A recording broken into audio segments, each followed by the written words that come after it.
So thanks so much, Sarah and Pam, for your really valuable insights when it comes to the importance of considering RSV among high-risk populations, older adults in particular.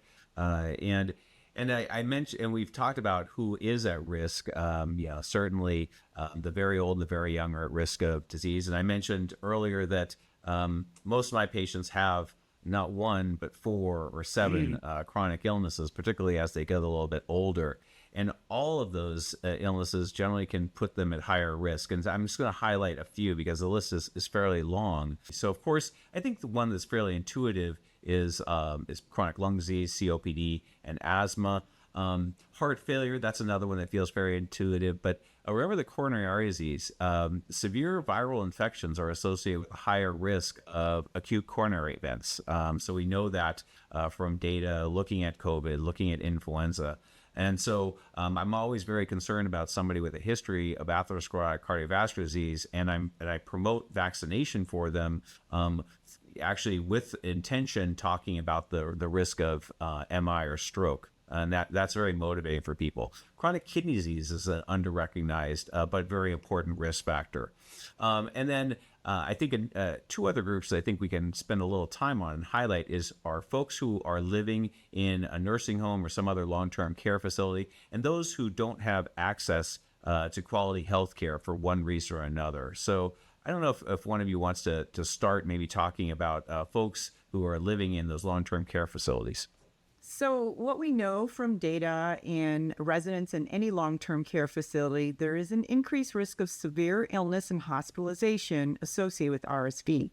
So of course, these are the folks already diagnosed with RSV. There are probably higher numbers of folks who never had the RSV test. But one study actually showed about 20% of all RSV hospitalizations in adults over 60 occurred in folks coming from long-term care facilities. So that's pretty significant. And we really need to focus on prevention in these care facilities.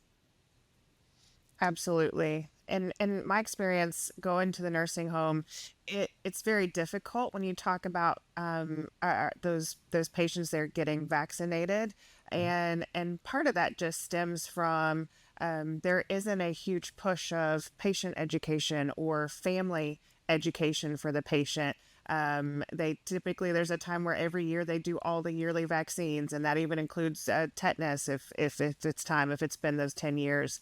Typically there's a designated nurse, designated day, because these vaccines aren't kept on site. They're usually obtained from a pharmacy where they source even their medicines. And so there's just a day, you get a yes and a no, and that's all that typically happens. And the patient, I have a patient who believed that the cafeteria was trying to poison him and his medications were poisoned. And so they would refuse. And so that no stuck, and it stuck for a lot of things to care for this patient. So how do we educate our patients, and how do we really make sure that they know what they're saying no to? Because I think they're comfortable with influenza vaccine, they're comfortable with tetanus vaccine, but now we have a new vaccine. I think the COVID-19 vaccine was kind of one of those that yes, because I mean, they lived through a nightmare scenario when that hit their facilities. And so I think that one has gotten enough recognition, but how do we really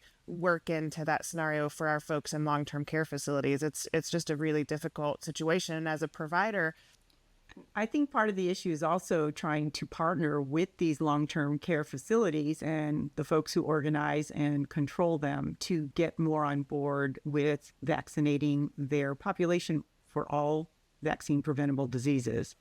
Unfortunately, disparities in RSV-associated hospitalization sort of mimic other healthcare disparities. So well-done studies are showing that as poverty levels increase, so does RSV-associated hospitalization rates. That's a terrible shame. I actually went into family medicine to provide preventive care, and so we have a whole slew of things, as you both know, that you have to do in a clinical encounter. Thinking about cancer screening, thinking about other chronic disease screening and prevention, and counseling patients, all in 15 minutes. But I would say that the one thing that I can do that I think has is the best use of my very precious time and our team's time in the clinics is vaccination. Why? Because when I order a fecal immunochemical test, I think I get return rates along the lines of like 60%, definitely not 70% are coming back. So I have to order it again, and sometimes the third time. And by the fourth time I ask, okay, do you really want to do this? Because we've ordered it 4 times now.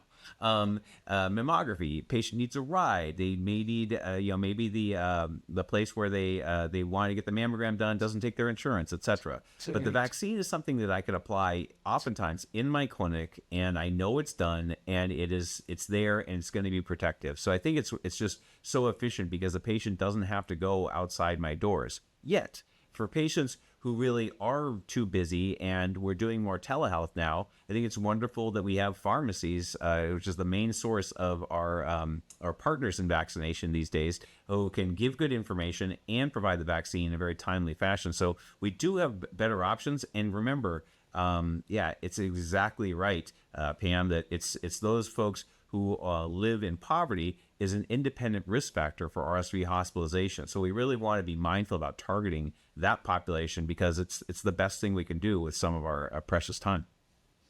Absolutely. And I even see, when you're dealing even with clinics that are in an area of poverty, there's a big difference on what these clinics can even offer. So, I would love to see, listen, I don't know if y'all know this, but primary care, we're tired. Like we do FMLA paperwork after surgeries. We do all the things, it seems like. And so all the time I'll see someone who has these risk factors for RSV, and the specialist sends them back, get your RSV vaccine at your primary care. And we're like, And so I would love to see a focus for both primary care and specialty offices working together of, if you're a specialty office, if you're a specialist and you're seeing these patients who are at risk, let's consider being a team on this and getting that patient vaccinated, because sometimes their primary care office may not have that vaccine. Our office does not. We do utilize the big pharmacies, and so I do see just a big way that hopefully we could start to work together for these patients. Yeah, that's so true. And I think that what's, stepping back a little bit more, working in safety net clinic, we need more systems-based solutions here. Because it is one more thing to do, and it does take time, and it's actually the staff time. It's real easy for me to make that order, but it's the staff who needs to prep it and get the consent and then provide it. That takes up a lot of their time. So that is something I run into, and so it's nice to think about greater partnerships, other clinicians' offices, using the pharmacies, and doing so in a way which we're communicating better with one another. So I think that those are points very well taken. But again, I would say that those efforts are rewarded because you're generally seeing some of the sickest patients who live in areas where we know RSV hospitalization is at its highest rate. So therefore, very important work to do.